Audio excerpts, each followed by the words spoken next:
साहित्य शिक्षा। Today our topic is related to literary theory.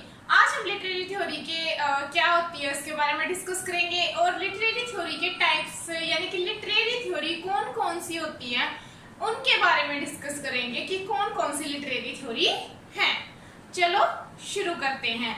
Literary theory is a field of study, एक ऐसी field है study की जो कंसर्न करती है with the principle analyse and understand of literary works.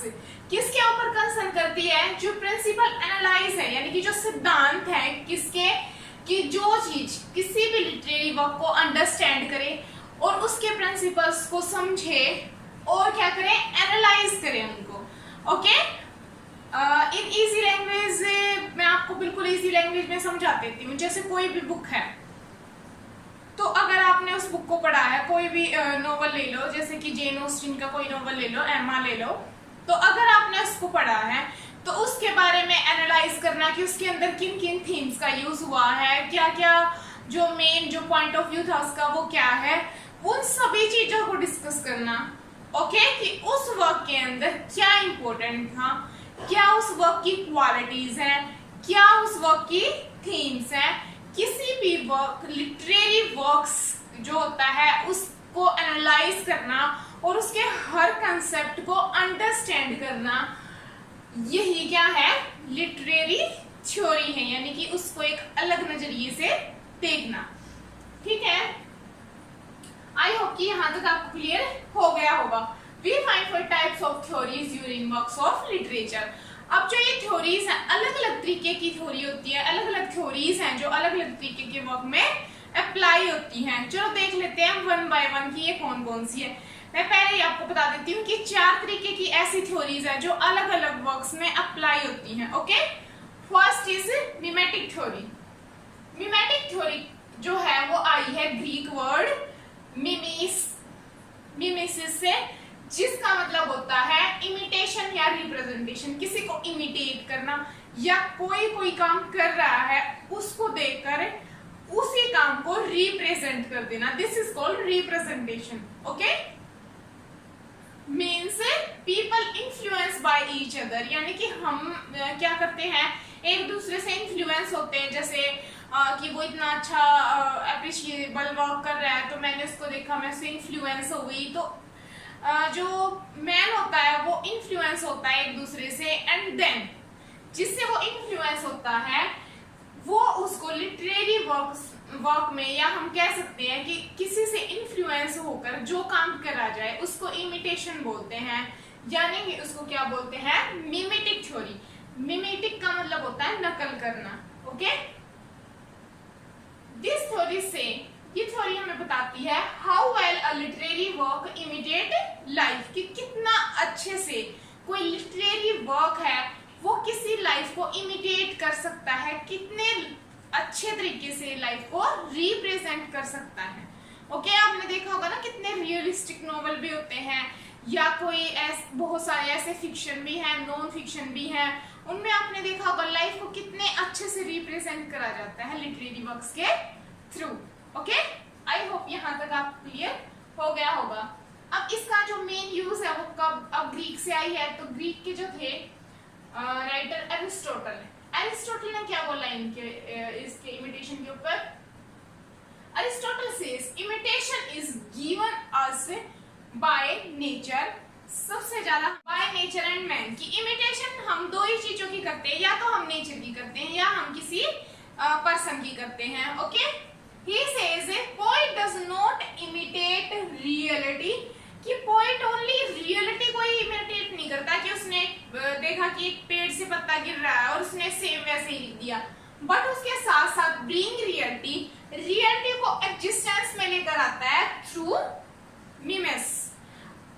वो उसके थ्रू जो रियलिटी उसने देखी उसको एक ऐसा एग्जिस्टेंस दे देता है, एक ऐसी बुनियाद दे देता है जो कि उससे पहले किसी ने सोची ही नहीं होती। आप कितनी चीजों को देखते हैं कि पोइट जो होते हैं वो इतने सुंदरता के साथ उनका व्याख्यान करते हैं। जैसे कि हम एक पहले पोएम पढ़ते थे हिंदी में, उसमें बताया जाता था, शायद 12th क्लास में थी, कि सूर्य की किरणें समुद्र की लहरों पर ऐसे गिरी, और वो सुबह का जो वातावरण था वो इतना सुंदर था, झरने से सूरज की किरणें जा रही हैं, तो वो सब इतना अच्छा लग रहा है। और उसकी तुलना जो है एक लेडी के साथ करी है कि सुबह सुबह उसके बाल गीले हैं। तो मतलब इस तरीके से कि उन चीजों को भी देख, अपने नजरिए से देखकर रियलिटी से भी ज्यादा एग्जिस्टेंस दे देना, कि जो हम अपने नजरिए से नहीं देख पा रहे, राइटर उसको हमारे से ऊपर वाले नजरिए से देखकर और हमारे आगे रियलिटी का एग्जिस्टेंस प्रेजेंट करता है। ओके, ये बात बोली है अरिस्टोटल ने। अब अरिस्टोटल है डिफाइन करते हैं पोएट्री को as an imitation of human action, कि जो पोएट्री है वो इमिटेशन होती है ह्यूमन के एक्शन की, यानी कि जो भी हम कर रहे हैं, जो भी हमने किया है, उसके जितने भी एक्शन हुए हैं, जैसे किसी ने कोई वॉर लड़ा है, किसी ने किसी चीज में महारत हासिल करी है, तो वो सब की जो इमिटेशन है, पोइट जो लिख रहा है वो क्या है, वो सब रिप्रेजेंट होता है थ्रू पोएट्री। ओके, सेकेंड अब आ जाते हैं हमारी एक्सप्रेसिव थ्योरी। एक बार आपने स्क्रीनशॉट नहीं लिया है तो ले लीजिए। सेकेंड है एक्सप्रेसिव थ्योरी। एक्सप्रेसिव से ही आपको समझ में आ गया होगा कि कुछ ना कुछ चीजें हैं जो एक्सप्रेस हो रही हैं, ठीक है। It believe that individuality is something that must be conveyed in literary theory. Individuality यानी कि एक्सप्रेस करना किसी चीज को। इंडिविजुअलिटी का मतलब होता है कि आप पर्टिकुलर आप क्या सोच रहे हो उस चीज को रिप्रेजेंट करना, एक्सप्रेस करना। ओके, तो इंडिविजुअलिटी को कन्वे कर देना through literary work in these, यानी कि मतलब मेरा पॉइंट ऑफ व्यू क्या है।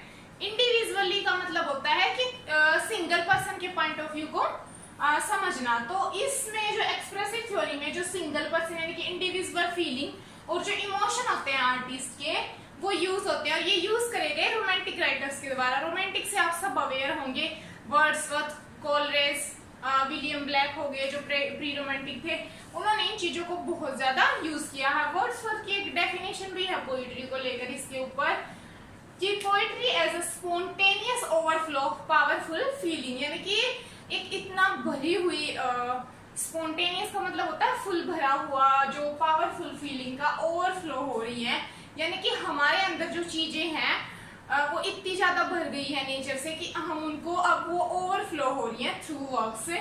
रिकलेक्ट इन ट्रांसक्विलिटी, यानी कि वो इकट्ठी होती जा रही है और वो अब क्या हो गई है, बहुत ज्यादा हो गई है। इस idea of expressive theory of art, और ये आइडिया है एक्सप्रेसिव थ्योरी ऑफ आर्ट का आइडिया, इसको बोला गया है। These concept associated with imagination and emotion. जो रोमांटिक थी वो पूरी इमेजिनेशन की ही मानी जाती है। इसके बाद जो विक्टोरियन आई थी उसको रियलिस्टिक बोला गया था। ये जो ये इमेजिनेशन की जी माना गया था इसको। Third is a pragmatic theory.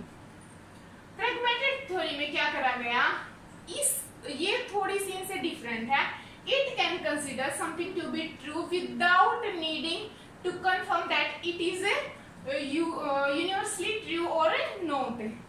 यानी कि इसमें ये नहीं देखा जाता, जैसे हम बोलते हैं ना कि सूरज पूरब से निकलता है, सूरज राइज इन ईस्ट, तो सॉरी सन,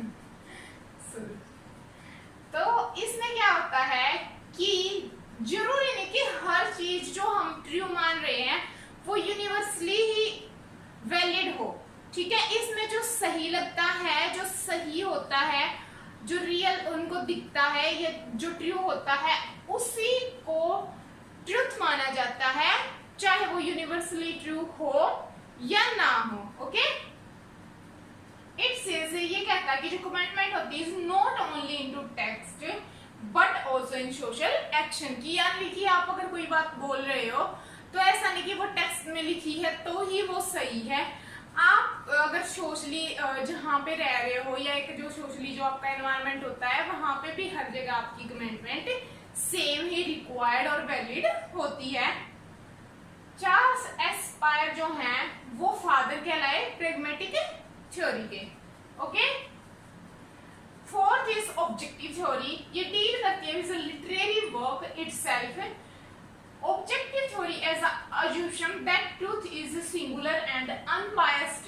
अब ऑब्जेक्टिव थ्योरी है वो मतलब कि प्रैग्मेटिक से आगे आई और इसका मेन पर्पस था वो था कि अज्यूम कर लेना कि ट्रूथ है वो सिंगल है, ठीक है। ऐसा नहीं कि यूनिवर्सली आप किसी भी चीज को ट्रू मान रहे हो। तो ये ऑब्जेक्टिव जो थी वो प्रैग्मेटिक यानी कि सब्जेक्टिव से थोड़ा डिफरेंट थ्योरी कह रही थी कि जो ट्रूथ है वो एक ही होता है एंड अनबायस्ड सेंसरी ऑब्जर्वेशन, यानी कि हमें भेदभाव नहीं करना है एक पे ही, जैसे कहते हैं ना कि भगवान एक ही है, उस तरीके की कुछ थी। Means it is a group of thing और event which systematically represent emotion, यानी कि ये पूरा के पूरा जो थिंग्स और इवेंट होते हैं ये टेक्निकली अगर सिस्टमेटिकली अगर देखा जाए तो ये सारा सिस्टम एक ही जगह पे आके जुड़ता है और वही ट्रुथ है। ओके, तो ये थी हमारी लिटरेरी थ्योरीज। अगर आपको पसंद आए तो लाइक शेयर एंड सब्सक्राइब करिएगा और अपनी स्वास्थ्य का ध्यान रखिए, हंसते रहे मुस्कुराते रहे, और अगर वीडियो अच्छी लगी है तो लाइक करें और अपने दोस्तों के साथ शेयर भी करें, सब्सक्राइब कर ले चैनल को ताकि आने वाली वीडियो के नोटिफिकेशन आप तक जल्द पहुंच जाए। Thank you.